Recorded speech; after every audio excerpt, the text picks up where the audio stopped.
Hello guys, welcome back to our YouTube channel easy learning hacks. So आज का हमारा topic है Adivasis and development. Let's begin. देखें, forests and development of empires कैसे linked है ये हम देखेंगे। फॉरेस्ट्स बहुत क्रूशियल थे एम्पायर्स की डेवलपमेंट के लिए, और जो बड़े बड़े रूलर्स हुआ करते थे उनकी सारी नीड्स जो है वो जंगलों से पूरी हुआ करती थी। Metal ores like iron, copper and gold, silver, wax, coal, diamonds, invaluable timber, most medicinal herbs and animal products and animal themselves all came from the forests.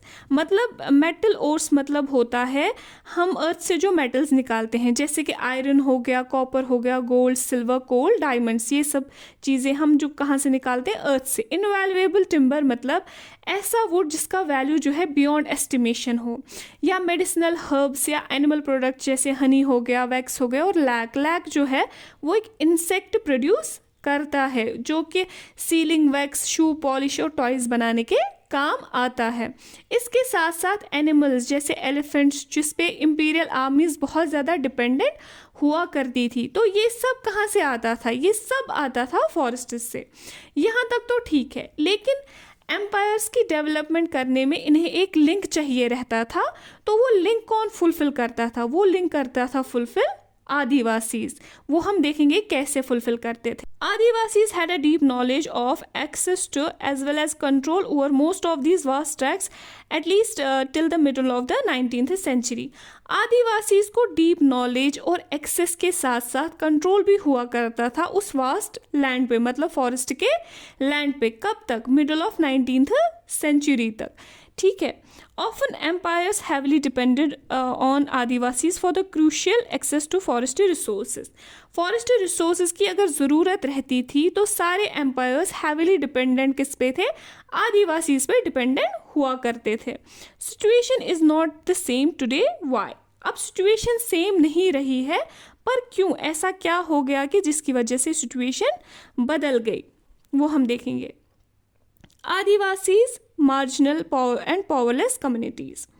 अब आदिवासीज है मार्जिनलाइज्ड और पावरलेस कम्युनिटी, जो हमने देखा, हमने पहले पढ़ा तो हमने उसमें देखा ना, लेकिन पहले ऐसा नहीं था। जब पहले 19th सेंचुरी के मिडिल से पहले क्या था?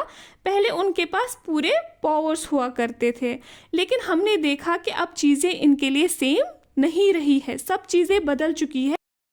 जो आदिवासी फ्री स्पेस में खुश रहा करते थे, आज ऐसा नहीं है। आज वो बहुत दुखी हो चुके हैं, क्योंकि आज वो अपने आप को मार्जिनलाइज्ड फील करते हैं और बिल्कुल ही पावरलेस फील करते थे। अब हम देखेंगे कि प्री कॉलोनियल वर्ल्ड कैसा था। प्री कॉलोनियल वर्ल्ड में ऐसा क्या डिफरेंट हुआ करता था कि आदिवासीज बहुत खुश रहा करते थे। देखें, प्री कॉलोनियल टाइम्स में hunters, gatherers and nomads and lived by shifting agriculture and also cultivating in one place.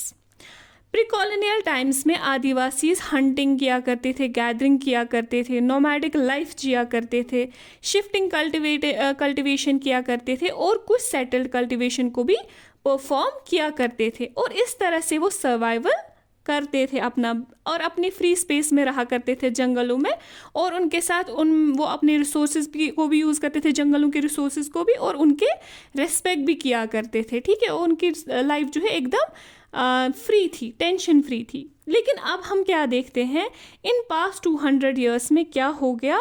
Economic changes, forest policies and political force applied by the state and private industry. लेकिन इन जो 200 सालों में कुछ चीज़ें change हो गई, उससे क्या हो गया? उसका सारा असर जो है आदिवासीज पे पड़ा। ऐसी क्या चेंजेस हुई? इकोनॉमिक चेंजेस हुई।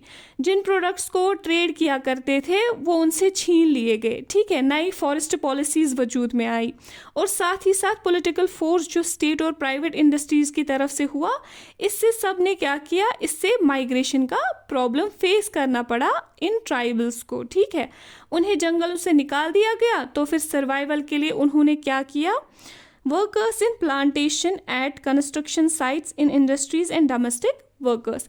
इन्होंने फिर प्लांटेशन फील्ड्स में वर्कर्स की तरह काम करना शुरू किया, कंस्ट्रक्शन साइट्स में काम किया, इंडस्ट्रीज़ वगैरह में काम करने पे मजबूर हुए, और कुछ एज डोमेस्टिक हेल्प भी काम करने लगे। तो इस सब से हम ये देखते हैं कि इस डेवलपमेंट से इन ट्राइबल्स को कितना दिक्कत उठाना पड़ा, उन्हें उनके घरों से निकाल दिया गया और आज भी वो बहुत सारी परेशानियों का सामना कर रहे हैं। इस पे हम एक अलग से वीडियो बनाएंगे जिसमें हम देखेंगे कि जो डेवलपमेंट के नाम पे इन ट्राइबल्स को कितना प्रॉब्लम फेस करना पड़ा।